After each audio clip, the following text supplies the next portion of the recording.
Magandang gabi sa lahat, welcome ulit sa Parabellum. Nagsimula ako ng maaga, mamaya pagsasamahin natin ang bilang kapag na-late ako sa mga susunod na live. Ang totoo, marami akong gagawin bukas, kaya mas mabuti ng maaga lalo na't marami tayong pag-uusapan ngayon. Kung naalala ninyo, 10 araw nang nakalipas, 2 linggo nang nakaraan, gumawa tayo ng isang short kung saan sinabi natin na ang sigalot sa gitnang silangan ay magkakaroon ng epekto syempre sa nangyayari sa Ukraine. Hindi naman kailangan manghula, halata na kung sinusundan mo ito. Sa kasamaang palad, nangyayari na ang nabanggit natin sa short. At ano nga ba ang napag-usapan natin doon? Pinag-usapan natin na ang Ukraine ay magiging kakumpetensya pagdating sa mga rekurso sa depensang panghimpapawid dahil ang mga monarkiya sa Gulf ay nangangailangan din ng mga bala at mga anti-aircraft na sistema. At kaya lumabas ito na ipapakita ko sa inyo ngayon. Pero kailangan pa nating makita kung matutuloy ba ito o hindi. Pero sa praktika, iniisip ng Pentagon na ilipat ang mga armas na nakalaan sana sa Ukraine papunta sa gitnang silangan. Komplikadong usaping ito, sinusubukan kong gawing simple. Sabihin na nating may mga bagay na mas binibigyan ng prioridad na mayroon sa loob. Pondo ng NATO, hindi lang ito pondo ng Amerika, kasama rin sila. Pero ito rin ay pondo ng NATO. Sa pangkalahatan, okay? Halos siguradong ang mga ito ay ang mga armas na maaaring ilihis mula sa mga nakalaan sa Ukraine, kabilang ang mga interceptor na misil para sa depensa sa himpapawid na in order sa ilalim ng programang Prioritized Ukraine. Listahan kung saan ang ibang mga miyembrong estado ng NATO ay bumibili ng mga armas na gawa sa Estados Unidos para sa sandatahang lakas ng Ukraine. Ibig sabihin, tayo ang naglalagay ng pera para bumili ng armas na Amerikano tulad ng mga Patriot na misil at ibinibigay sa Ukraine. Bigla na lang, sinabi ng tagapagsalita ng Pentagon na gagawin ito ng kagawaran ng tanggulan. Ibig sabihin, gagamitin nila ang mga ipinangako gamit ang pondong inilaan ng mga Europeo at sa halip ay gagamitin nito sa gitnang silangan. Hindi sinabi ng opisyal ng NATO kung alam ng alyansa ang posibleng paglihis ng mga kagamitan ng Estados Unidos o kung nababahala sila sa ganitong posibilidad. Sa isang email, sinabi ng opisyal na patuloy na nag-aambag ang mga bansa sa Pearl, ang sistemang ito, at tuloy-tuloy na dumadating ang mga kagamitan sa Ukraine. Pero mula na magsimula ang pag-atake ng Estados Unidos sa Iran, may takot na baka gamitin ng Washington ang mga bala para sa sarili nila at para sa kanilang pakikialam sa Iran. Kaya, gaya ng nakikita natin, hindi maganda ang balita para sa mga Ukrainian. Ito, syempre, ang dahilan kung bakit nakita natin si Zelensky na napaka-aktibo sa pagtatangkang makisali. Tungkol sa orihinal na artikulo, ito ay mula sa Washington Post. Sila ang unang naglatala nito, sabi nila, may 3 source mula sa loob pero ayaw nilang, kumbaga, magpakilala. Pero itong bagay na ito ay medyo interesante at dapat bantayan. Kahit na, lalo na sa mga nangyari nitong mga nakaraang araw, isa sa pinakamalalaking pag-atake gamit ang mga drone na ginawa ng mga Ruso ay nangyari lang 2 araw ang nakalipas. Kaya patuloy na tumataas ang tension sa Ukraine, pati na rin ang kampanyang estratehiko ng Russia at ang paggamit ng mga drone na tumaas nitong nakaraang taon. Umabot na tayo halos sa 2025 mula 300 drone hanggang halos 800 hanggang 900. At malamang sa 2026 lalampas na sa 1,000 ang mga bugson ng pag-atake ng drone. Para magbigay ng ideya, balik tayo ulit sa usapan tungkol sa mga drone. Gumawa kami ng isang short kung saan pinag-usapan namin na ang mga Ukrainian ay nadulot ng ilang problema sa Estonia, Latvia at Lithuania dahil dumaan sila gamit ang kanilang mga drone. Malamang, wag nyo na lang pansinin ang mga propaganda video kasi ang daming Ukrainian na video na nagpapakita ng malaking arrow na mula Ukraine papuntang Luga. At iba pang mga lugar na tinamaan nila. Sa totoo lang, hindi nila dinaanan yung rutang yon. Simplification lang yon na ginagawa para sa propaganda. Sa totoo lang, hindi dito sa Kiev nagsimula ang mga Ukrainian, dumating sila sa Ust, Luga at Primorsk, dumaan sila sa Belarus at Russia. Sa totoo lang, alam natin na umikot sila sa mga hangganan ng Lithuania, Latvia, Estonia at mukhang tumawid pa sila, pati na rin sa Finland kahit papaano sa mga tubig ng Finland. Kasi halos ganito ang ruta na ginawa nila para umatake. At sa paggawa nito, kaya ko sinasabing propaganda yan kapag nakikita ninyo ang mga larawan na may malaking arrow mula Ukraine papuntang Ust. Luga, kasi sa paggawa nito, tinamaan nila ang isang chimenea ng pabrika, hindi ko matandaan kung sa Lithuania o sa Estonia. Kaya may nagawa talaga sila sa pagdaan dahil tinamaan nila malapit sa St. Petersburg, Ust, Luga at iba pang lugar. Dahil dun dumadaan ang 40% ng export ng langis ng Russia, lalo na sa dalawang terminal na ito, ang sa Primorsk at Luga. Pero nandun din ang mga bukirin, mga production dock at interesante ang bagay na ito. Kita nyo, ito ay isang video na ginawa ng mga Ukrainyano at pansinin nyo, agad na pinutol ang video. Sa madaling salita, mukhang papunta silang Belarus, pero sa totoo, ibang ruta ang dinaanan nila. Anong tinamaan nila? Tinamaan nila ang mga sisterna at pati na rin mukhang ilang pressure pump na ginagamit para sa langis. Alam natin ito dahil sa satellite images at mga video. Nabanggit ko rin, gawa ng mga Ruso ang tungkol sa bago at pagkatapos, kaya maaari rin tayong gumawa ng assessment ng pinsala. Sa pagkakataong ito, kung titingnan natin ng mas detalyado kung ano ang tinamaan, mapapansin natin ang usok, apoy at iba pa. Ngayon may kasamang audio na rin. Sinasabi ko lang sa inyo, salamat.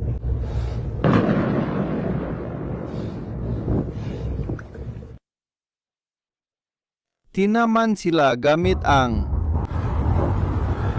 sa ilang lugar, lalo na sa mga pantalan pagdating sa Primorsk at Luga. At pagkatapos, ito ay nangyari sa gabi. At pagkatapos, nakita namin ang mga pinsala. Oo. Pero makikita mo, malinaw ang pinsalang nagawa. At higit sa lahat, mayroon kaming mga satellite images ng bago, at pagkatapos, kung saan makikita mo ang pagkakaiba.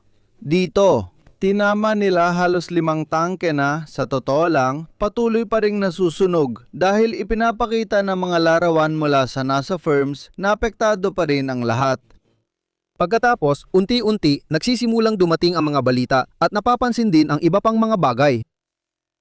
Hindi lang nila tinamaan ang Ust-Luga at Primorsk, kundi tinamaan din nila ang isang lugar kung saan ginagawa ang isang barko. Anong klaseng barko? Sige, ito pa ang ibang mga larawan. Ito ay mula sa Ust-Luga na yung araw lang ito. Makikikita mo, puro itim pang usok. Ibig sabihin, nasusunog pa rin lahat. Lahat ay tinamaan. Sa gitna ng mga nangyayari sa pagitan ng Iran, Israel at Estados Unidos, gumagawa pa ng iba. Ngayon, baka may atentado. Isang pabrika ng langis sa Amerika ang tinamaan, hindi pa tiyak kung aksidente ito. Pero kahina-hinala talaga kasi parang ang labo na mangyari ang ganitong aksidente sa Amerika. Nagkataon pa, mahalagang pabrika ng langis pa naman.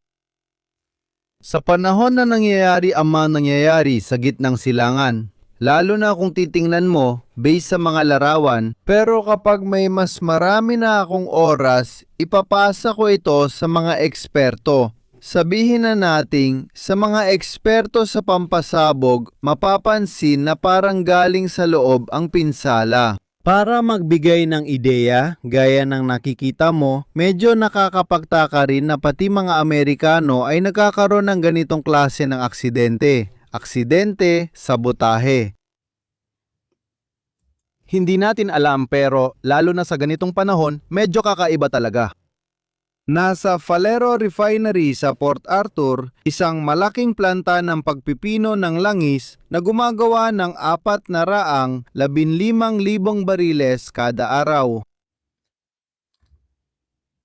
Bigla itong nagkaroon ng panloob na pagsabog. Mapapansin mo na lahat ng naroon ay natutulak palabas. Ito ay typical ng isang pagsabog ng isang deflagration. Medyo kakaiba ayon na mangyari ito sa ganitong pagkakataon. Balik tayo sa luga. Makikita ninyo dito ang satellite images bago at pagkatapos. At alam natin na ang galawang hub na ito ay mahalaga para sa mga Ruso. Lalo na sa panahon na ganito, kung saan malamang sinusubukan nilang samantalain ang pagtaas ng presyo ng langis para kumita. Biglang ang mga Ukranyano, syempre, ay nagpatupad ng mga parusa sa isang banda. Mga video ito na ginawa ng mga Ruso sa sarili nilang teritoryo, kaya makikita ninyong hindi ito mga palumpong. Ayan, gaya ng sasabihin ng iba, kaya tulad ng nakikita natin, nagkaroon ng malaking pinsala. Ang nakakaintriga dito ay bukod sa nangyari rito, gaya ng sinabi ko sa inyo, may barko na ginagawa. Ang barkong ito ay ang FSB Project 23,550, isang Arctic patrol ship, na sa totoo lang ay kaya ring magpakawala ng mga misil na caliber, may helicopter at iba pa. Sa una, akala nila refinery lang ang tinamaan. Dahil ito ang mga balitang mas nakikita based sa satellite images. Pero sa totoo lang, lumabas din ito. Itong eksenang ito, ang mga kamera sa dry dock ng Pantalan ay nahack ng mga Ukrainian. Tanging ang mga Ukrainian lang ang maaring magkaroon ng ganitong klaseng tanaw sa barko. Alam din natin kung anong klaseng pinsala ang ginawa nila sa mismong barko dahil unti-unti ring lumabas ang iba pang mga larawan, taya't kaya nating kumpirmahin. Nakiling ang barko, ganito ang klase ng barko gaya ng nakikita ninyo, at ito ang mga pinsala. Isa itong barko na nagkakahalaga ng humigit kumulang 220 hanggang 250 milyon. Ganito ang itsura. Dito makikita ng malinaw ang barkong nakiling sa gilid. Dito mas kita pa. Hindi pa alam ang pinsala sa mga gilid. Sa totoo lang, dalawa halos ang mga barkong sangkot. Kasi naniniwala ako na pati dito, yung barkong pinagpatungan niya ay nagkaroon din ng pinsala. Kaya tulad ng nakikita natin, may mga balitang medyo interesante mula sa magkabilang panig. Sa kabila naman, ang mga Ukranyano ay gumagamit ng bagong paraan para gamitin ang mga drone, ibig sabihin, isang pamamaraang malayuan. Sa praktika, ang bagong paraan ng pagpapatakbuhan ng mga drone ay hindi na sa pamamagitan ng operator mula sa 20 kilometer at bumaba. Talagang malapit na malapit. Kamakailan lang, mukhang inihahanda nilang pag-ataking ito o mas malamang itong atake na ito na nasa 900 km mula sa mga hangganan ng Ukraine. Malaki ang posibilidad na ginawa ito gamit ang sistemang ito. Dito sa madaling salita, gamit ang sistemang ito na syempre konektado sa satellite. Malaki ang posibilidad na nang malayuan ng maayos at tahimik mula sa isang hotel na gawa nilang kontrolin ng mga drone na ito. Sa kabilang banda, ngayon, mas nagiging interesante ito. Dahil kung pareho nilang sisimulan gamitin ang ganitong paraan ng paggamit ng mga drone kahit mula 100 kilometer ang layo, imbes ng mga operator ay nasa 10 o 20 kilometer lang, aba, mahirap nang mawalan ka ng mga operator. Kaya magkakaroon ng ganap na supremacy sa magkabilang panig dahil sa mga drone. Totoo na may kalamangan ang mga Ukrainian dahil may Starlink sila, wala ang mga Ruso ng ganitong uri ng coverage. Mamaya ipapaliwanag ko rin kung bakit. Ginawa ko ang cover na may oso na may benda sa mga mata. Dahil sa ilang dahilan na napag-usapan natin nitong mga nakaraang linggo. Alam nyo naman na tinanggalan sila ng access sa Starlink at alam nyo rin na binablock ng Russia ang Telegram. Kaya nawalan sila ng dalawang paraan ng komunikasyon sa parehong oras. Hindi naman nanood lang ang mga Ukranyano kung titignan natin itong malaking pagsusuri ni Tuchini lalo na pagdating sa mga ito. Ang mga pag-atake ng mga Ukranyano at kung anong uri at saan ito isinagawa, lalo na sa kalaliman. At kaugnay ito sa isa pang balita na ibibigay ko sa inyo mamaya. Naiintindihan mong may kakaibang nangyayari? Ano ibig sabihin nun? Ibig sabihin, malamang matagal lang ginagawa ng mga Ukrainian based sa mga larawan at geolocalization na dahan-dahang winawasak ang mga sistemang pangkontra-eroplano ng mga Ruso, mga radar at marami pang ibang ganitong kagamitan. At itong bagay na ito ay napapaisip, lalo na kung ikokonekta sa ilang aktibidad na ginagawa nila sa ibang lugar, nagpapaisip na sila ay naghahanda. At nakita natin ito. Palaging naging napakapasibo ang papel nila pagdating sa mga eroplano nitong mga nakaraang buwan, kahit pa ang mga F-Labing Annie Mirage 2000 at iba pa. Palaging ginagamit lang ang mga ito para sumalo ng mga drone at mga katulad na bagay. Kaya hindi talaga sila nagagamit sa mga sitwasyon na malalagay ka sa panganib. Ayan, interesante lahat ito kasi pinayagan nito ang mga piloto na maging kapaki-pakinabang at sa ganitong paraan, nabawasan kumbaga ang pasanin sa sistema ng depensang panghimpapawid ng Ukraine. Pero igit sa lahat, nakakuha sila ng maraming karanasan dahil marami silang nagawang mga misyon na ligtas mula sa mga anti-aircraft at iba pang panganib. At sa tingin ko, dahil dito, nagkaroon sila ng karagdagang karanasan. Siyempre, hindi pa nila kayang tapatan ng lakas ng himpapawid ng Rusya, pero tiyak na maaari na silang magsimulang gumawa ng aksyon. Kung nakagawa sila ng mga lugar, sabihin na natin kung saan may mga butas na sila mismo ang gumawa, hindi mga butas na basta na lang nangyari. Ngayon, ipapakita ko sa inyo ang bagay na ito na interesante dahil nagbibigay ito ng ideya sa ginawa nila. Ito ay lahat ng mga geolokasyon ng pagkasira ng mga sistemang pangkontra sa ere at radar ng mga Ruso. Lalo na gaya ng nakikita ninyo sa bahagi ng Crimea at sa bahagi halos ng koridor ng Zaporizhia at ng Donetsk. Kung hindi ko mababasa ang buong artikulo, susubukan kong ibuod ito para kahit paano ay maintindihan ninyo ang ibig sabihin. Mahalaga sa atin ang bahaging ito. Dito. Ibig sabihin, ilang S-300, S-400 na sistema ang mayroon ang mga Ruso bago ang digmaan. Kabuuan ay 908. Kasalukuyang natitira 586 nitong pagkawala, 322, isang pagbabago ng 30%. 45% pansinin ang Moskwa bago ang digmaan, kahit papaano ang Oblast ng Moskwa ay may 190, isa ngayon ay may 260 na ito. Ang timog ng bansa na may 100 noon bago ang digmaan, na yon ay 130 na. Pero kung mapapansin ninyo, sa gitnang bahagi ay kinailangan talaga nilang piliin kung ano ang gusto nilang ipagtanggol. Pansinin ninyo, ang pag-atake na ginawa ng mga Ukranyano nitong huling panahon ay dito mismo sa bahaging ito. Dito, kung saan bumaba mula 200 at 90 hanggang 92. Ganon din pagdating sa Baltic Fleet, halos 50% ang nabawas at pati ang silangang bahagi at gitnang bahagi, pati ito ay isinakripisyo rin. Isipin ninyo, sa sentral na distrito ng Russia, mula 132 ay naging 32 na lang sila. Dati 139, ngayon 38 na lang. Ibig sabihin nito, dahil sa pagbawas, kinailangan nilang pumili kung ano ang kanilang ipangtatanggol. Ang interesante rito ay makita kung ano ang tinamaan ng mga Ukrainian. Tinama nila ang mga sistemang Buk, kaya depensa sa maikling distansya, mga sistemang Tor, mga sistemang Pansir, Tunguska, Strela.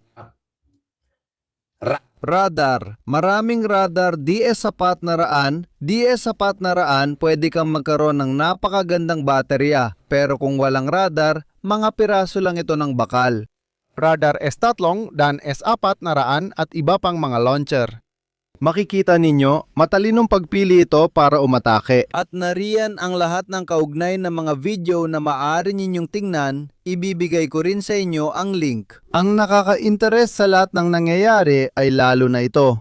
Ang pagkasira ng mga sistemang radar at electronic warfare ng mga Ruso. Tinitiyak ko sa inyo na ang mga sistemang ito ay napakamahal, mahirap palitan at nangangailangan ng tauhan.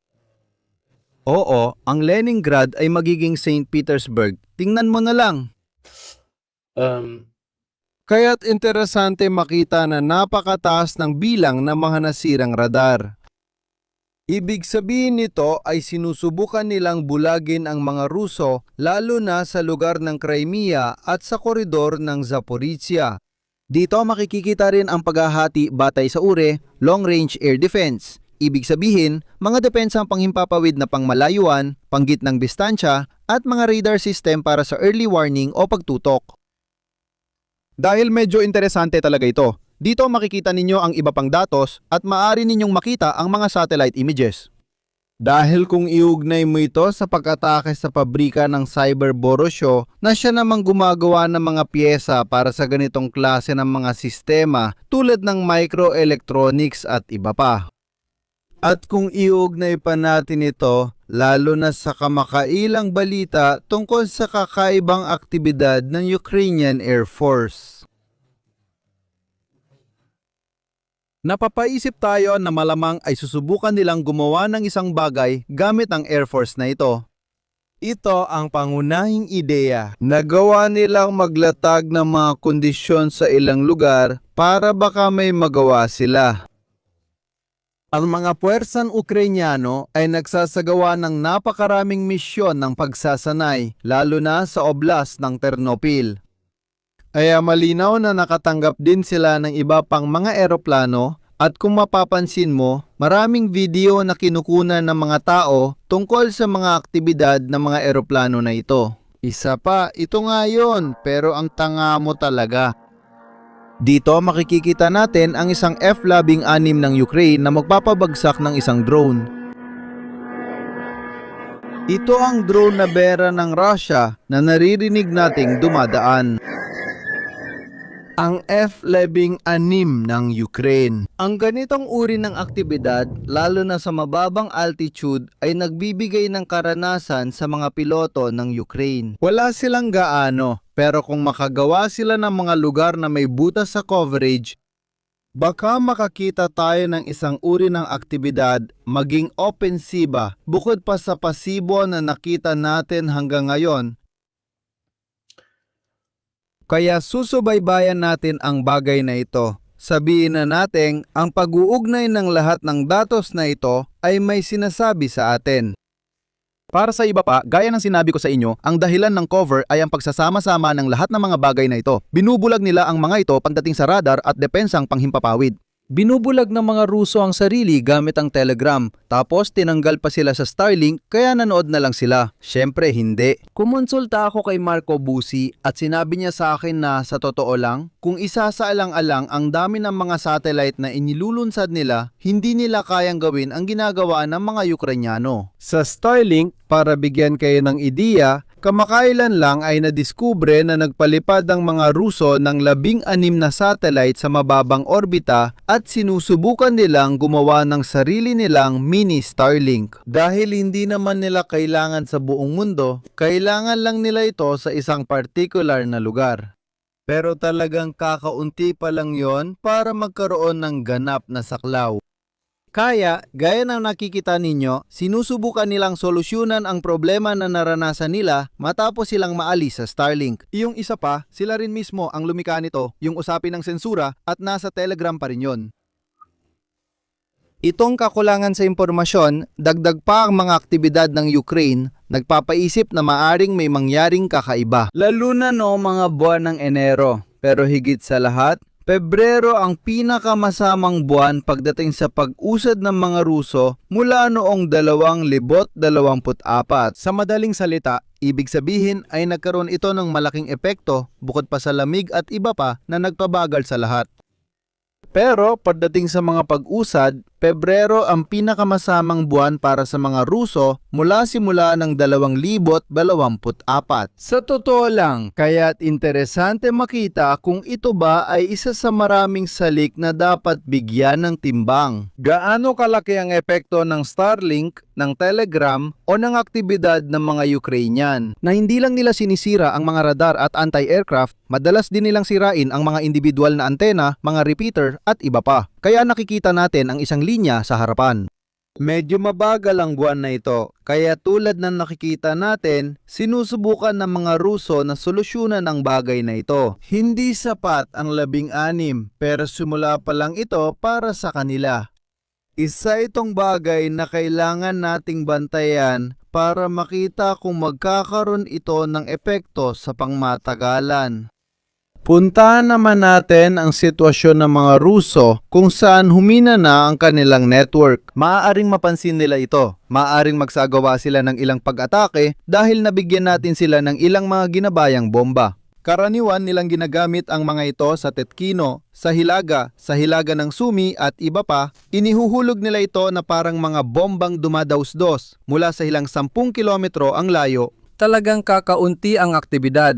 Nakita naming binomba nila ang mga tulay noon pero laging mabilis ang atake at agad silang umaalis. At sinusubukan pa rin nilang kumilos sa isang ligtas na lugar. Siguro sa mga nangyayari ngayon ay susubukan nilang gumawa ng mas marami pa, mas higit pa. O kaya pinapahirapan nila ang mga Ruso kaya mas napipilitan ding maghati-hati ang mga Ruso sa sitwasyong ito. Sinusulit ko ang pagkakataon para magbigay ng update.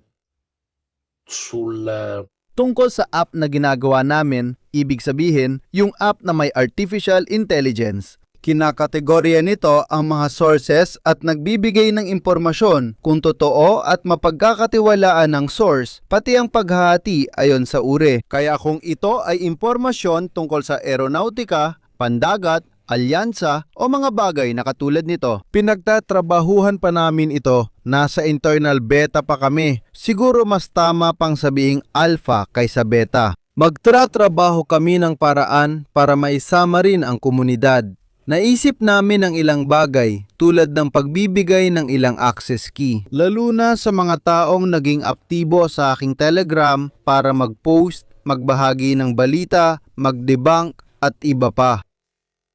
At pagkatapos, habang nagkakaroon ng talakayan, may naisip akong ideya, ibig sabihin, naalala ko. Yung programa ng SETI, naalala nyo ba yon? Search for Extraterrestrial Intelligence, mayroong maliit na programa noon.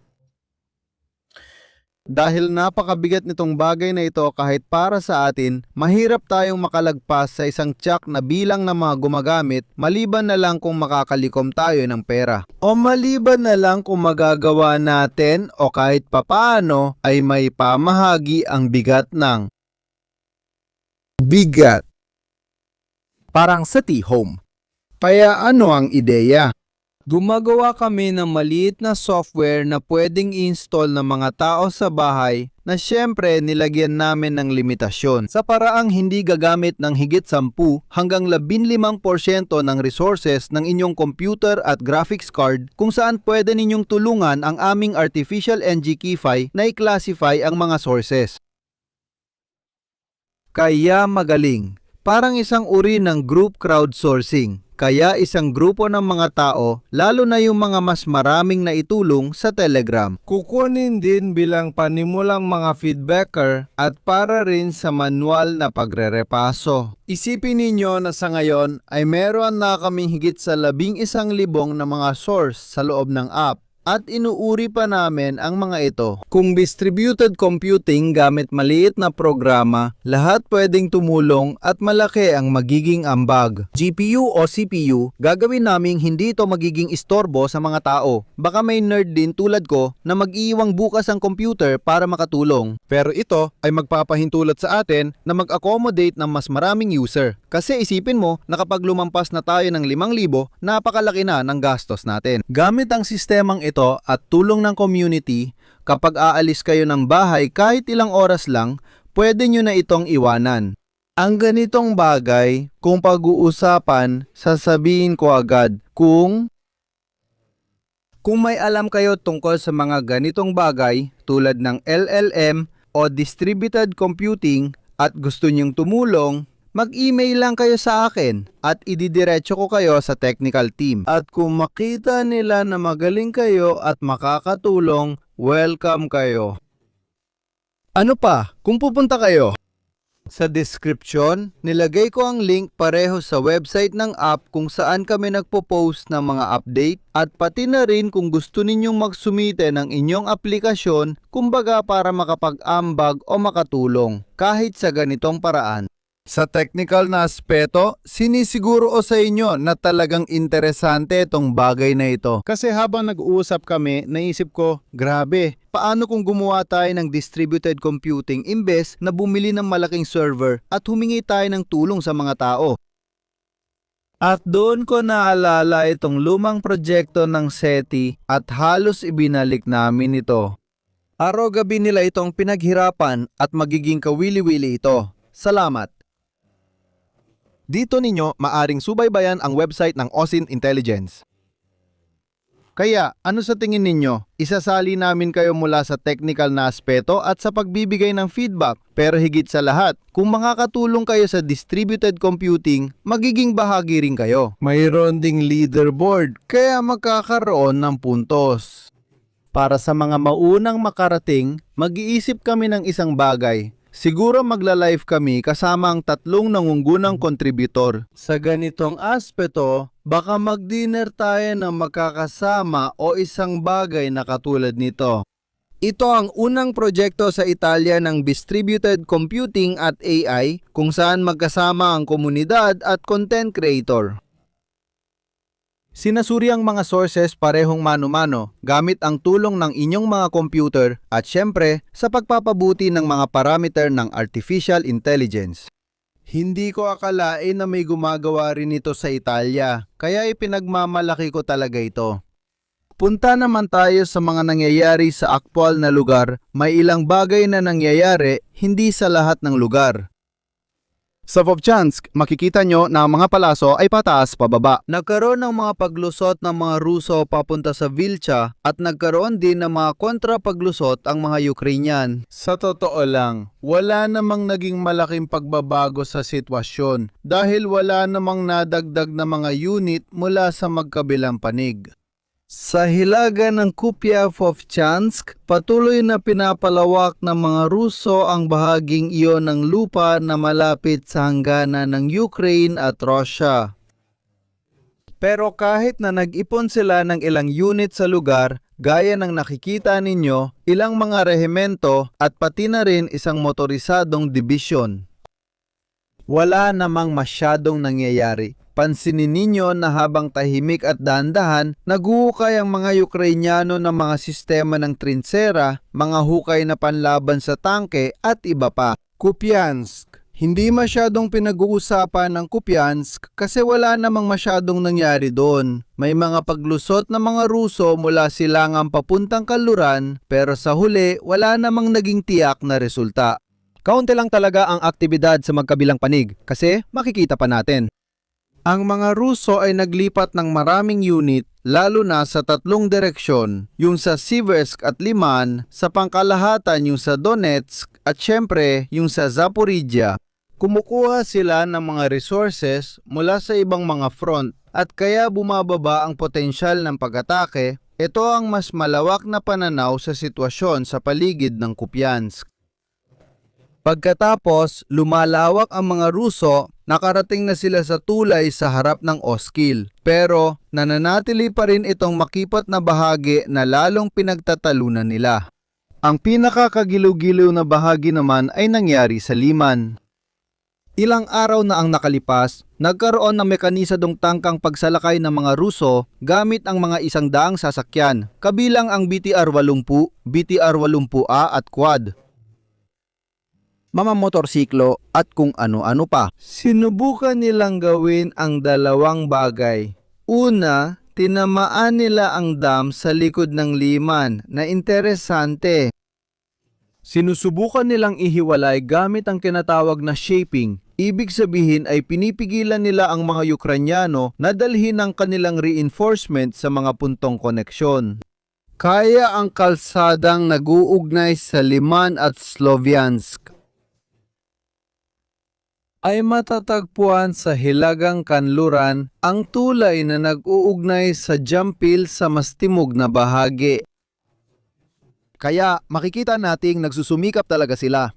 Itong mapa na inirerekomenda ko sa inyo, lalo na para sa ganitong uri ng geolocalization, ay isang mapa na nagbibigay daan sa inyo na makita kahit isang naitalang pagkawala. Kaya kapag may nagsasabi na, hindi totoo na walan ang mga Ruso ng ganito o ganyan, na yon, ipapakita ko sa inyo. Nag-screenshot ako para sa inyo. Pero kung pupuntahan ninyo at bubuksan ninyo ito para sa bawat sasakyan na ipapakita ko rin ang mga video, makikita ninyo ang mga nawala o nasira. Ibig sabihin nito, kapag nag-click kayo dyan, makikita ninyo ang pinagmulan, makikita ninyo ang mapa. Ayan, kapag nag-click kayo dito sa bilog, maari kayong direktang mag-click sa pinagmulan. Kaya nandyan lahat ng kaugnay na mga video, tapos may isa pang montage. Sa anumang kaso, ang tangkang Ruso ay halos subukan nilang palibutan ang mga Ukrainian na nasa lugar ng Kaldini sa likuran at ng Liman. Bukod pa dyan, nakita rin natin na tinamaan nila ang dam para subukang ihiwalay ang sektor. Paano ang naging takbo ng pag-atake? Tulad ng lahat ng mekanisa ng pag-atake sa digmaang ito na ginagawa kung tutuusin ng parehong panig, ito ang totoong pag-atake. At gaya ng nakikita ninyo, alam na alam ito ng mga Ukrainyano kaya inabangan na nila gamit ang mga drone. Ang mga Ruso ay napipilitang, syempre, dahil sa mga lugar na may mga nakatanim na mina, sundan lang ang ilang partikular na daan na medyo sarado. Bakit ko kinukwento ito? Dahil ang atake gamit ang 20 sasakyan, 30 motorsiklo at isang quad ay maaaring magbago ng kapalaran ng digmaang ito. Hindi, kundi dahil lang sa mga nakaraang buwan ay halos wala nang nakitang mekanisadong aktibidad. At marami ang nagtatanong kung magkakaroon ba ng pagbabalik sa ganitong uri ng aktibidad. Gaya na nakikita natin, hindi talaga ito ang pinakamaganda. Halos wala itong nadudulot, kaya kailangan nilang mag-imbento ng ibang paraan para makagawa ng kahit ano. Ganon din sa kabila, hindi porket may 20 nakabaluting sasakyan ang mga Ukrainyano, pumila sila at sinubukang sumugod, mag-iiba na agad ang resulta. Sa kasamaang palad, ang mga drone, gaya na nakikita natin, walang iniiwang kawala. Hindi ko alam kung bakit pinipilit pa rin nilang gamitin ang mga taktikang ito kapag malinaw namang nakakasama at nakakawalang gana. Sa tingin ko, nakakawalang gana yon para sa lahat ng lumalahok dito. Kaya, daya na nakikita natin, mayroong dobleng presyon, lalo na sa sektor ng Siversk at sa lugar na ito.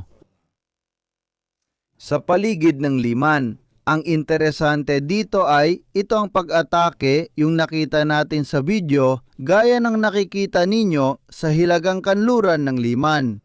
At ito ang dam na tinamaan, Tulay Dam, dahil ito ay nasa daan ng pagdaan na nag-uugnay sa Sloviansk at Liman. Sinubukang ihiwalay ng mga Ruso ang Liman.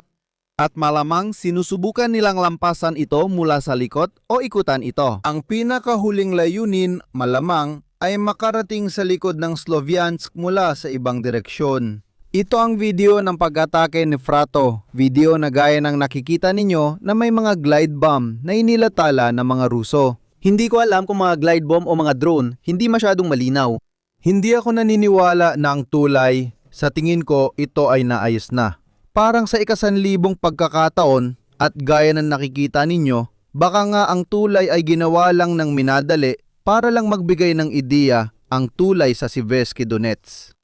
Sa tingin ko base sa bilis, baka mga drone din yan. Kadalasan mas mabilis ang mga glide bomb. Ayan, nagbibigay ito sa'yo ng ideya. Mga aktibidad na ginagawa ng mga Ruso, lalo na sa likod ng Liman, kaya't hindi maganda ang sitwasyon para sa mga Ukrainyano. Sa ibang direksyon, na isa pang direksyon, dahan-dahan ang mga Ruso, unti-unti silang lumalapit at sinusubukan nilang makapasok sa loob ng Liman. Isa itong tuloy-tuloy na presyon na papalapit na sa sukdulan. Ang mga huling pagsalakay ng mga Ruso, gaya na nakikita ninyo sa pinagtatalunang lugar, ay sumasaklaw sa magkabilang panig ng Liman. Ito ang tulay ng Iga na nakita ninyo kanina at ang isa pang pag-atake naman ay dumaan sa hilaga ng Liman. Isa pang sektor kung saan sumusulong ang mga Ruso ay ang Siversk. Sa sektor ng Siversk, nagtitipon sila ng ilang unit at lalo na nitong huli, sinusubukan nilang makuha ang kontrol. Lalo na ang kalsadang papunta sa Kramatorsk. Sa tingin ko, ang layunin ay makuha ang pangunahing lansangan na ito yon. Napapunta sa Kramatorsk at sinusubukan nila ito sa iba't ibang paraan, lalo na sa mga lugar na ito. Ito ang mga pinakahuling lokasyon ng mga paglusot ng mga Ruso. Siyempre, ang paglusot ay isang bagay. Ang kontroladong teritoryo ay iba naman. Pero napapansin natin na papalapit na sila. Ito ang sektor kung saan malamang na mas maraming unit ang kanilang ipinapasok. Hindi ito magandang sektor para sa mga Ukranyano dahil may maliit na hukay, isang kanal at ilang sistemang depensibo pero walang malalaking urbanong lugar. Bago pa ang Sloviansk, Mykolaiivka, Kramatorsk, ang matagal na naging harang sa lahat ng ito ay ang Siversk. Ang Siversk ang nagsilbing harang sa lahat ng ito. Ilalagay ko rin sa tabi ang iba pang mga mapa para mabigyan kayo ng ideya. Ang mga dilaw na tuldok ay mga kilos na isinagawa ng mga Ruso sa lugar na ito. Kaya tuwing ipapakita ko sa inyo ang mga mapa ng lupa, ipapakita ko rin sa inyo ang aktibidad ng mga glide bomb at artilyerya ng mga Ruso. Dito makikita ng malinaw kung alin ang mga lugar na may pinakamalaking interes, kung saan sinusubukan nilang buksan, sabihin na nating daan. Ito naman ang mga geolokasyon. Asul para sa mga Ukranyano, pula para sa mga Ruso. At kaya nagawang makilala, nagawa at para doon, at kaya nagawang makilala at nagawa. Unang beses, kaya nilang makilala, nagawa, makilala ang una at kaya iyon ang Kaya nilang makilala, nagawa, beses na nagawa, unang beses na ginawa, nagawa nila. Ang beses sa unang beses. yung mula Kostiantynivka papuntang Gruzikivka. Pansinin, matagal nang sinusubukan ng mga Ruso na pasukin ito mula sa likod para maisara ito sa Kostiantynivka ang beses, kaya nagtagumpay ang mga Ruso. Matindi ang kanilang presyon. May mga pagpasok ng mga Ruso na natukoy na rin sa loob mismo ng lungsod, lalo na kung titingnan ang bahagi sa Timog Silangan. At ngayong nakuha na nila ang Bereztok kung saan naroon ang pinalakas at medyo mataas na lugar na ito, pansinin na ginagamit na ngayon ng mga Ruso ang Bereztok bilang tuntungang pangabante para subukang makapasok, makalusot sa lungsod mula sa tatlong direksyon. Kung natatandaan ninyo, kamakailan lang ay binarin dito, may mga dam na tinamaan, naalala nyo ba yon? Itong dalawang imbakan ng tubig ay tinamaan ng mga Ruso para bahain ang likurang bahagi ng Kostiantynivka at maisolate ito. Parang ginawa rin nila sa Liman sa nakaraang video. Magaling winter, naalala mo, kaya inatake rin nila ang mga dam doon. Pansinin na dahan-dahan habang sumusulong, hindi pa nila napapatibay ang kahit ano sa loob ng lungsod. Pero nagsisimula na silang makapasok. Pansinin ang mga petsa at tingnan ng mga panahon. Lahat ay mula Nobyembre hanggang ngayon para magbigay ng ideya, pero talagang kaunti lang. Ang karamihan ay mga bagay noong Marso, Enero, Marso, Pebrero. Ito rin ang sinasabi sa atin ng Instituto for War. Noong ika-24 ng Marso, nagawa nilang makarating sa Ambires sa Linivka na isang bahagi na katabi ng lungsod, lalo na sa lugar ng Predpredtechine na ginagamit nila para paikutan ang Kostiantynivka mula sa gilid. Ito ang mga pinakahuling geolocalization ng mga unit ng Ruso na nakapasok at gaya na nakikita ninyo, malalim ang kanilang pagpasok kumpara sa mismong urban na lugar. Siyempre, napakarusong mapa ito. Kaya, gaya na nakikita ninyo, hindi nila halos inilalagay na ito ay isang pinagtatalunang lugar, kundi sinasabi nilang nakuha na nila na nasa loob na sila, pero sa totoo lang, ito ay pinagtatalunang lugar pa rin. Sabihin nating hindi nila ginagamit ang mga pinagtatalunang lugar. Hindi talaga ito ang pinakamainam. Dahil lang may lumitaw na 2 sundalo, hindi ibig sabihin na may ibig sabihin na yon. Ang pinakamainam na ginagawa ng mga pinakamahusay na tagagawa ng mapa ay syempre ang ganitong antas ng hindi kasiguraduhan kapag hindi mo kayang tiyakin ang isang bagay. Lalo na dahil sa katotohanan pareho silang lalong hindi gumagamit ng impanterya at pareho silang lalong hindi motibado na subukang gamitin ito. Para sakupin ang lugar, makikita mo ang kilos ng ilang unit sa depensa o atake sa maliliit na grupo lamang. Kaya nga, hindi maiwasang madaling pasukin ang buong harapan. Kung iisipin ninyo, may mga biglaang opensiba, may tinatawag na no man's land na karaniwan, minsan umaabot pa ng 20 kilometro. Hindi lang basta ideya, kasi ngayon ang mga drone ay gumagalaw na parang akordyon, palawak ng palawak, kaya nasasakop nila ang 20, 30, 40 kilometro. Kaya ang lugar na pinag-aagawan, hindi tiyak, kung saan isang araw may 8 unit ng Ukranyano na natukoy, kinabukasan naman mga Ruso at iba pa. Palawak ng palawak. Kaya paano natin ito nakikita? Ang sitwasyon sa Kostiantynivka ay nasa unang yugto pa lang, kung saan ang mga Ruso, malamang sa unang bugso, ay susubukang salakayin ito, pero susubukan din nilang putulin ang daan sa likuran. Magaling, parang isang tirador. CP mula kay Matthew Kapatonda. Pumunta naman tayo sa lugar ng Pokrovsk at Kreskin. Tungkol naman sa Pokrovsk, gaya ng alam ninyo, matagal na nilang nakuha ang lungsod at ngayon ay sumusulong na sila papunta sa Kreskin. At kamakailan lang ay nagawa nilang patatagin ang pagkakakuha nila sa lungsod o sa karamihan nito. Gaya ng nakikita ninyo, ang Pokrovsk ay ganap ng nasa ilalim ng kontrol ng mga Ruso, pati na rin ang Mirnograd, bahagi ng Rodinske. Pero ang pinakamahalaga ay nakapasok na sila ngayon sa Kressin. Kung naalala ninyo, sa nakaraang live, ang Kressin ay binobomba ng matitinding glide bomb. Isipin ninyo na karamihan doon ay maliliit na bahay, halos nawasak na ito. Kamakailan, napansin na may mga unit ng Ruso na pumapasok sa likuran ng mga Ukrainyano sa Bilitske.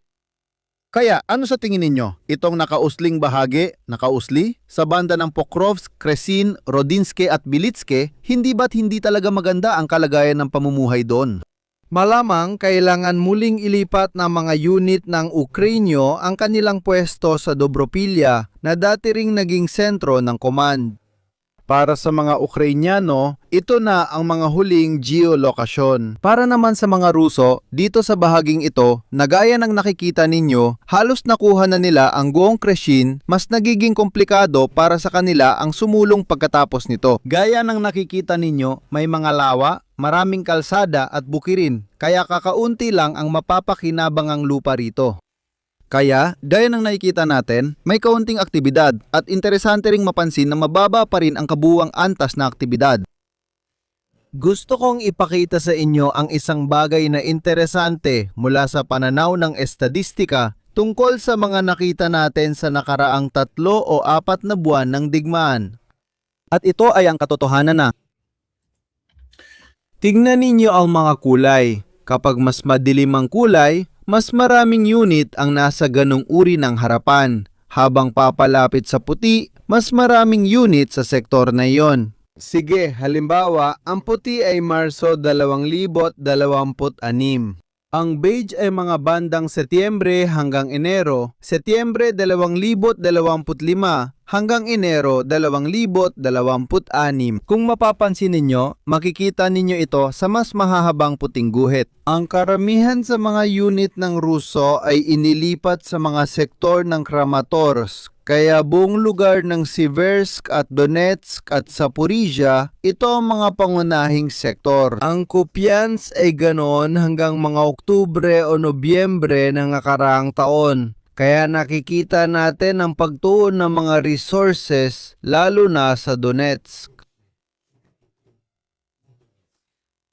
Ito ang mga brigada ng Ruso. Ito naman ang mga division ng Ruso. Ang karamihan ay nangyayari na parang katulad ng pinag-uusapan natin sa simula ng live. Tungkol sa mga anti-aircraft na may siyam na rang sila nung simula ng digmaan, nasa mas mababa na sa 300 ngayon, kaya nagsimula na silang maglaan ng mas kaunti sa ilang mga sektor. Dito rin mayroong pagsasaayos ng mga puwersa, isang pag-ipon ng puwersa. Tungkol ito sa ilang mga lugar. Kaya alam natin mula sa mga pambobomba, sa mga pagtatangkang gamit ang mga mekanisadong tropa at sa mga pag-ipon ng puwersa na tiyak ng puntong ito kung saan ang 30 puntong pinakamalakas na pupuwersahin ng mga Ruso ngayong tagsibolta-ginit ay Kostiantynivka, Liman, Kramatorsk, Sloviansk. Ang ideya marahil ay makarating sa pagkubkob sa lungsod kaya't interesante makita na ito ang isinasagawa ang maniobrang ito.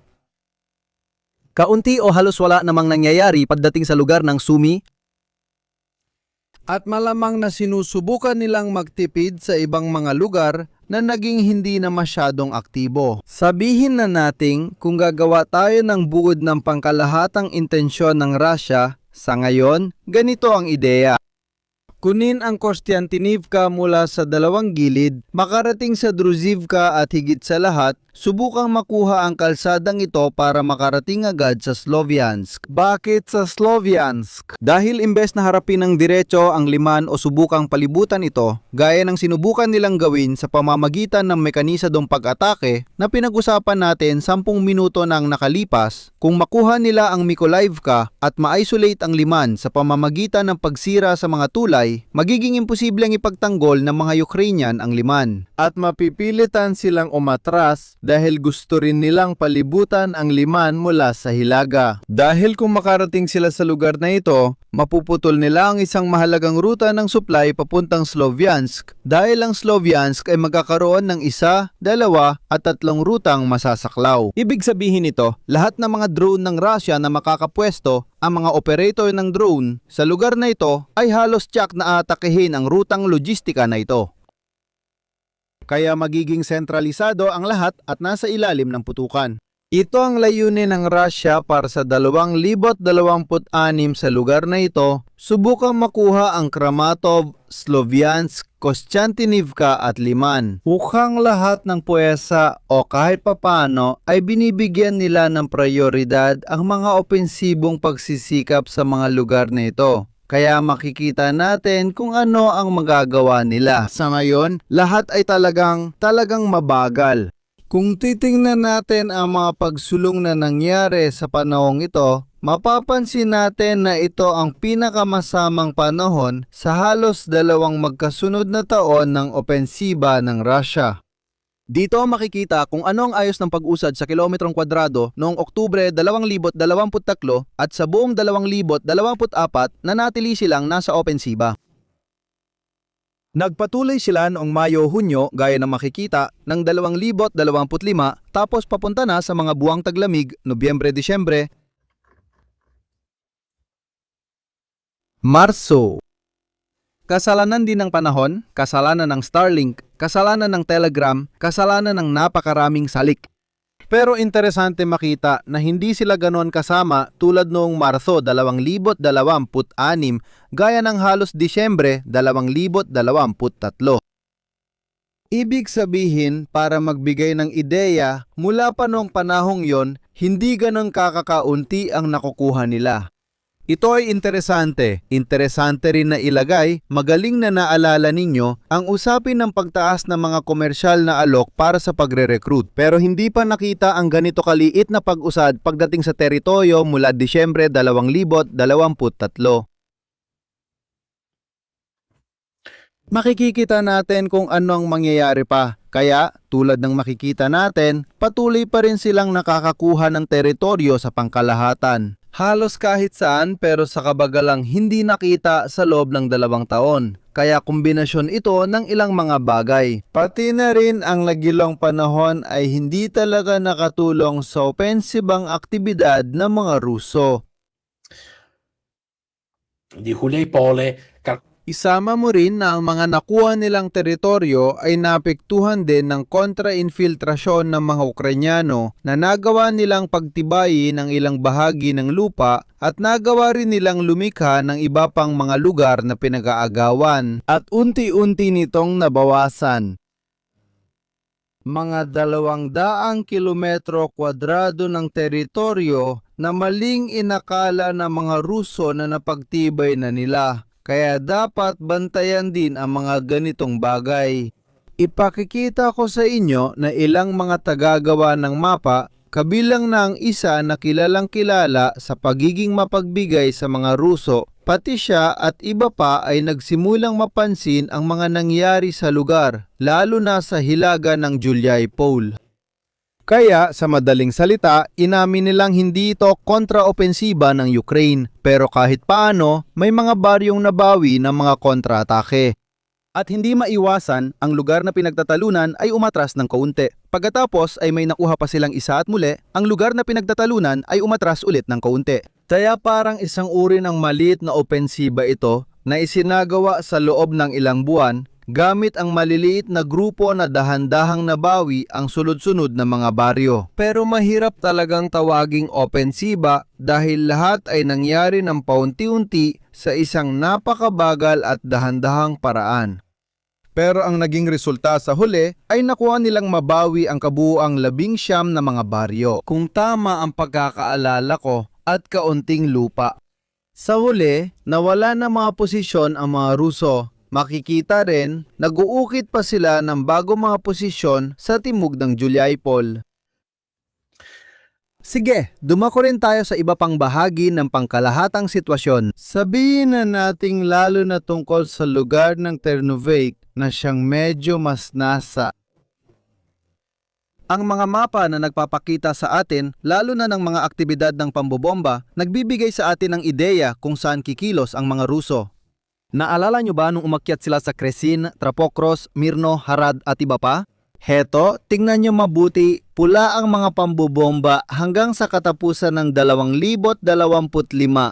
Dilaw naman ang mga pambobomba ng 2026.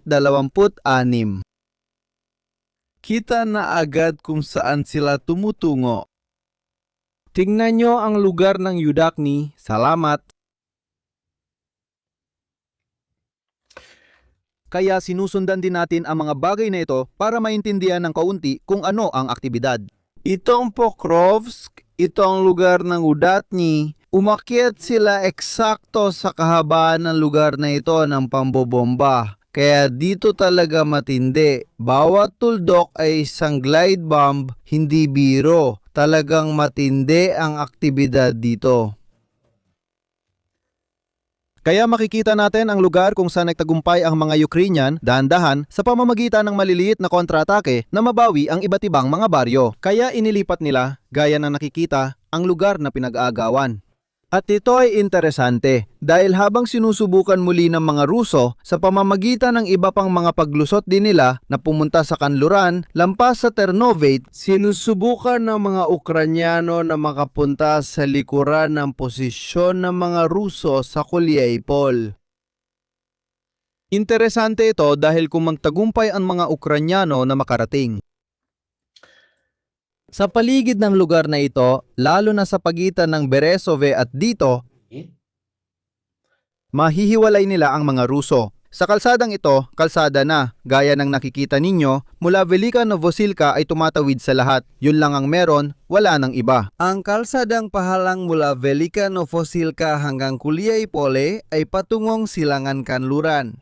Ang mga Ukranyano dahan-dahan ay unti-unting inuubos mula sa likuran ang posisyong ito. Ito ang sinusubukan nilang gawin, lalo na sa bahaging ito. Dito, ibig sabihin sa lugar ng Uspenivka ay medyo malinaw. Mayroon kang mga Ruso na sumusulong pataas sa Juliaipol, hindi na sa timog. At mayroon kang mga Ukranyano na sinusubukang putulin at ihiwalay. Itong nakausling bahagi ay para rin makakuha ng oras para mapalakas ang Ternovate.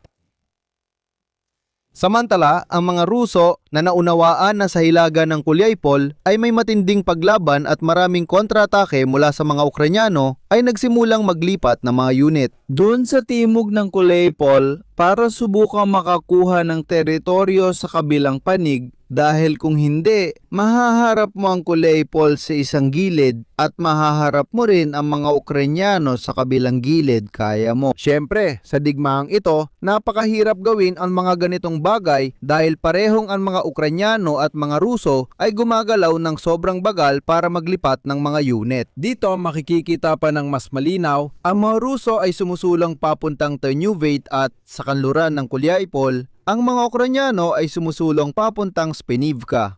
Salamat sa lahat. Ito ang pagtatangkang ginagawa ng mga Ukranyano. Bawat isa ay sinusubukang gawin ang kanilang sariling galaw, bawat isa. Pero pareho sila kahit ng mga Ukranyano ay nagawang mabawi.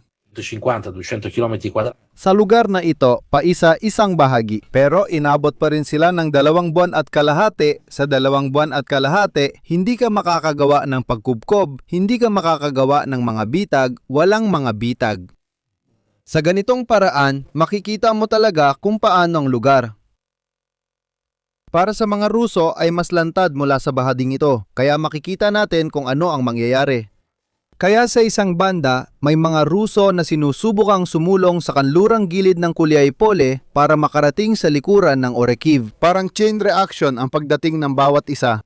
Gusto ng mga Ruso na putulin ang kalsadang mula Kuliay-Pole papuntang Velika Novosilka at gusto rin nilang putulin ang mula Kuliay-Pole papuntang Orekiv. Kaya bawat isa ay sinusubukang itulak paabante. Ang kanilang mga layunin. Sa lugar naman ng Kamyanske na nasa kaliwa sa pagitan ng Orekiv at Dnieper. Kamakailan nagkaroon ng mga pag-atake at kontra-atake mula sa magkabilang panig kung saan nagawang makarating ng mga Ruso hanggang Maloka-Terinivka at ngayon ay muling umaatake ang mga Ukrainyano papunta sa Primorske. Paano natin sinusuri ang bilang ng mga unit, lalo na ang impanterya? Sila ba ang humahawak sa harapan o umaatake sa harapan? Sa ganito kaliit na mga grupo o pinanghahawakan nila ang teritoryo gamit ang ganito kaliit na mga grupo. Nagiging sanhi ito ng pendulum effect, kung saan minsan ay sumusulo ng 10 kilometro ang mga Ruso, minsan naman ay sumusugod ang mga Ukrainyano. Sa katunayan, ito ay isang mapa ng mga Ruso at ang mga Ruso sa pagkakataong ito ang tumutukoy sa lokasyon ng unit ng Ukraine sa lugar na ito. Hindi ibig sabihin na nakuha na ng mga Ukrainyano ang lugar, nakapasok lang sila gaya ng mga Ruso. Pansinin na mayroong kabalintunaan sa mga termino. Bakit ang tawag sa mapang ito ay Kremli Caprice? Kapag ang mga Ruso ang sumisingit, makikita ninyo ang pulang tuldok, ito ang pagsingit ng mga Ruso, ibig sabihin ito. Itinuturing na nila itong nakuha na, kita ninyo, walang gray area. Kapag ang mga Ruso ay sumingit, lahat ay nakuha na. Kung ang mga Ukrainyano naman ang naiulat na sumingit. Sa loob ng lugar na ayon sa mapang ito ay konsolidado na ng mga Ruso, nananatili pa rin konsolidado ng mga Ruso ang lugar. Sige, nakakagulat na mapansin na ang mas seryosong mga mapa tulad ng kay Pulevulan ay nagpapakita ng gray area na may pagsalakay. Ang totoong lugar ng kontrol ay mas atras. Kung titingnan ninyo ang mapa ko, ganoon din ang makikita ninyo.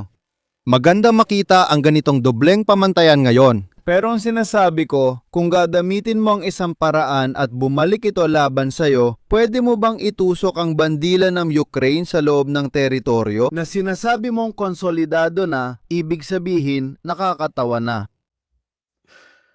Pero ano ba masasabi ko, nabubuhay din tayo sa mga ganitong bagay. Kung may paraan ang isang tao, dapat niyang sundin ang paraan na yon. Yun lang. Sempre e comunque in ogni caso.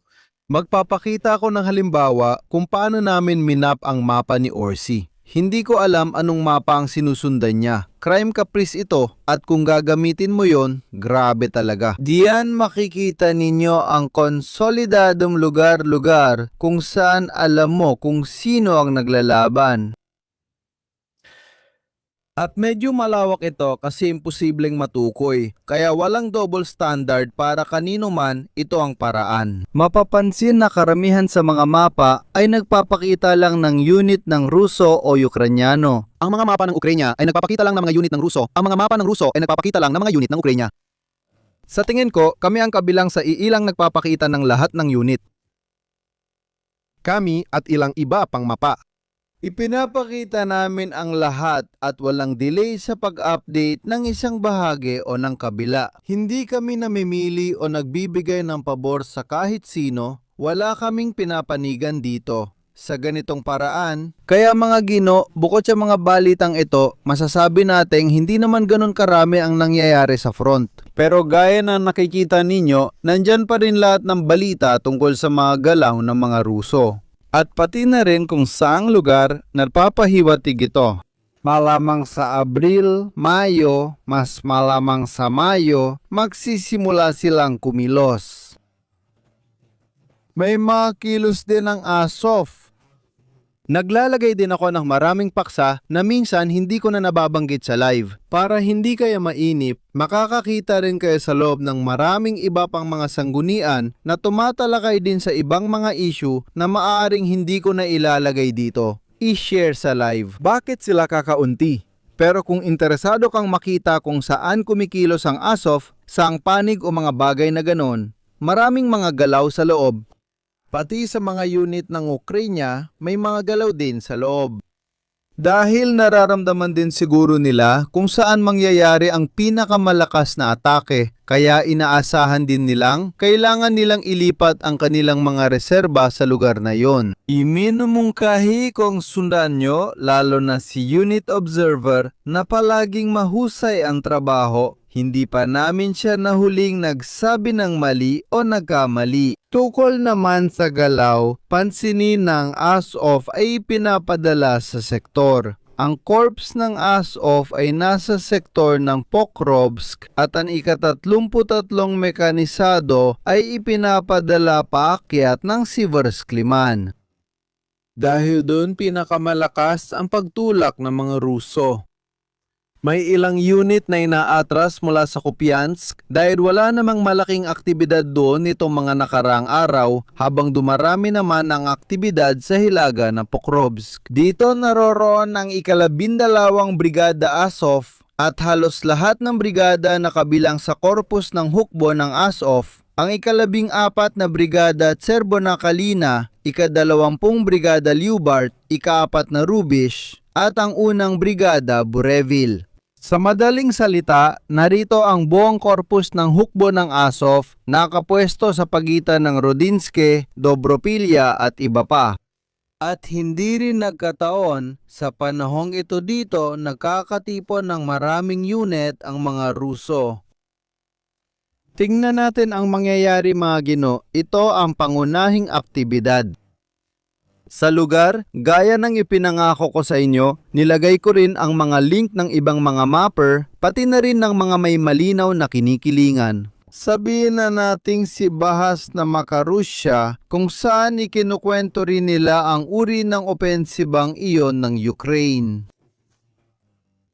Isa kilala nyo na, ang pangalan niya ay AMK Mapping. Yung isa naman ay Suryak na isa sa mga napilitang umatras dahil itinuring niyang kontrolado ng mga Ruso ang teritoryo. Lahat sila ay nagsasabi ng eksakto. Ipinapakita ko talaga ito para ipakita na, gaya ng nakikita nyo, kahit na iba pa kina Tifo o Bahas. Lahat ay umaamin na sa totoo lang. Kahit hindi talaga ito isang kontraopensiba, gayunpaman itong aktibidad ng mga kontra-atake ng Ukraine. Sa huli, dahan-dahan lang.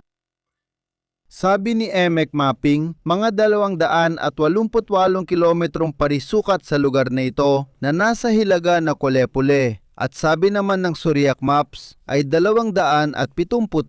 Kaya, gaya na nakikita ninyo, tinatawag nila itong opensiba. Sa tingin ko mali yon dahil sunod-sunod lang itong mga kontra-atake. Ang mga asul na tuldok ay kumakatawan sa mga nakuha ulit na baryo, mga baryong nakuha ulit na dati ay halos nasa ilalim ng kontrol ng Rusya. Sabihin na nating mas maraming nagmamapa rin, bawat isa may kanya-kanyang pagkakaiba. Inamin nila na kahit papano, dahan-dahan binabantaan ng mga Ukrainian mula sa likuran ang Kolepole. Hindi ito isang opensiba gaya ng sinabi ko sa inyo dahil sa bilis ng isang maliit na bayan at 5 kilometro kada linggo, tawagin itong opensiba ay medyo malaki na. Sabihin na nating halos pareho lang ang paraan na ginagamit ng mga Ruso sa ibang mga harapan, kaya napakabagal umusad ng sitwasyon. Kaya palagi akong natatawa. Kapag bumagsak, Pokrovsk nahuli ang 2,000 Ukraino. Isang pagong na kung nagsimula mula sa Pokrovsk, kung papunta ito sa Kiev, sa taong 2025 baka nakarating na siya roon. Hindi mo mahuhuli ang mga tao kapag ang bilis ng pagkuha at pagpapatatag ng teritoryo ay ganyan lang. At natatakot ako na dahil pareho nilang gagamitin ang mga drone ng mas malayuan paggamit ang mga sistemang satellite. Baka yung propesya na sinabi ko 2.5 taon na ang nakalipas kasama si Leonardo Lansara nung tinanong ako paano mo nakikita ang mga digmaan sa inaharap. Sabi ko, Isang dagsa ng tao sa loob ng mga bodega, bawat isa may joystick sa kamay at milyon-milyong mga drone. Palapit na tayo, ang problema ay kung pareho ang mga Ruso at mga Ukranyano. Magkakaroon sila ng daan-daang libong mga drone operator, 100, 200,000. pero sino kukuha ng lupa? Sino ang magpapatibay nito? Ang dami ng lumilipad. Nakita nyo ba yung mga video na pumapasok sa bintana, tunnel at abalputa? Kaya pati ang impanterya ay sobrang nanganganib. Talagang may panganib na magkaroon ng mga namamatay. Pero Ah, Lahat ay walang kahihinatnan dahil walang makakapagpatibay ng kahit ano, walang nakakakuha ng kahit ano. 10 sundalo lang kailangan para mabawi ang baryo, tapos susunod agad ang grupo ng drone, kaya paulit-ulit ito. Dito nagiging parang Mexican standoff kung saan binibilang lang ang dami ng mga drone na lumilipad. At yung ilang sundalo na naglalakas loob isugal ang buhay nila para subukan sakupin ang isang baryo ng ilang oras bago dumating ang panibagong bugso ng mga drone. Sa kabilang banda, medyo nakakalungkot. Bilang stratehikong pananaw para sa magkabilang panig, heto ang isang tuloy-tuloy na digmaan. ah, Medyo malayo, daan-daang drone operator at minsan may namamatay dahil may kailangang sumakop sa teritoryo.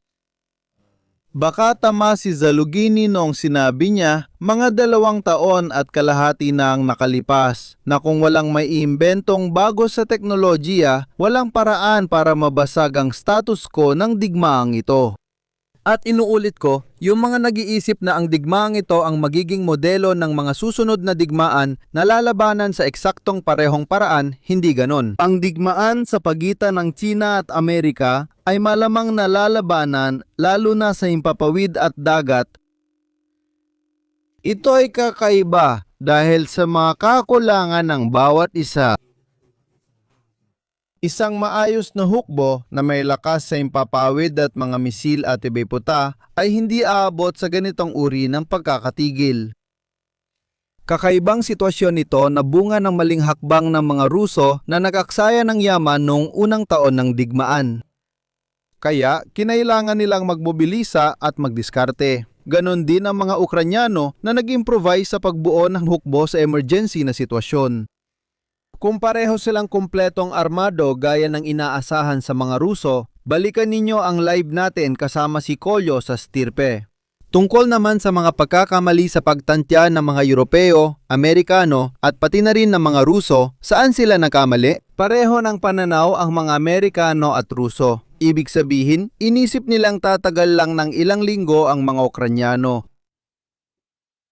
At kaya hindi rin sila handa para sa isang matagalang hayagang bigmaan. Mukhang may pagkapata sa Iran kahit ngayon, pero hindi talaga ito pagkapata sa Iran. Tatapusin ko ito at ianyaya ko kayo sa susunod na live. Hindi ito pagkapata sa tactical na pananaw, siguradong panalo ang mga Israeli at Amerikano sa estratehikong aspeto. Hindi, dahil hanggat may lumilipad na 10 drone at 5 misil sa kipot ng Ormuz. Ang estratehikong layunin na maneutralisa ang Iran, ang rehimen o ang kanilang kakayahan, wala nang iba pa. Lahat ng datos, pati na yung huli kong nakita ngayong araw, nagpapakita na sa nakaraang linggo, nakakamit pa rin ng mga Iranian ang halos 20 hanggang 30 misil kada araw at mga 80 hanggang 100 drone. Bilang na hindi na bumababa. Kaya siguro ginagawa nila ang shoot and scoot. Lalabas, papaputok, tapos babalik agad. Kaya rin nilang gawin ito ng matagal. Nabasa ko sa isang Amerikanong artikulo na sinasabi nilang nawasak na nila ang hindi bababa sa 30% ng mga launcher, kapasidad sa produksyon at mga imbakan. Pero sinabi rin nila na may isa pang 30% na hindi nila kayang galawin dahil masyadong malalim ito at naikalat din nila sa iba't ibang lugar ang mga ito. Ang problema ay kapag binanggit mo ang mga porsyentong ito, 30%, pero 30% ng ano? Ang 30% ng 1,000, ang 30% ng 10,000, ang 30% ng 20,000. Kasi kung ang 30% ng 1,000, okay. Ibig sabihin, may natitirang 300 misal. Pero kung ang 30% ng 6,000 ay 20 hanggang 30 misal kada araw, makakapagpaputok pa sila ng 9 na buwan. Kaya dapat ibinibigay ang mga porsyento pero kailangan ding ilagay sa tamang konteksto. Kaya mga Gino, maraming salamat sa inyo. Sana ay magkaroon kayo ng magandang weekend. Magkikita tayo ulit sa Linggo o Martes kung saan magkakaroon tayo ng live tungkol sa Artificial Intelligence kasama si Ivan Barbato. Talagang naging mabigat, mahirap at nakakapagod ang buwang ito. Maraming salamat sa lahat ng sumubaybay at tumulong maabot natin ang record na dami ng nanood sa maraming paksang tinalakay. Ngayong buwan, aabot ang channel sa halos 3 milyong views. Kaya nagpapasalamat ako sa inyong lahat sa inyong atensyon at Magkikita tayo ulit sa lalong madaling panahon. Magandang gabi!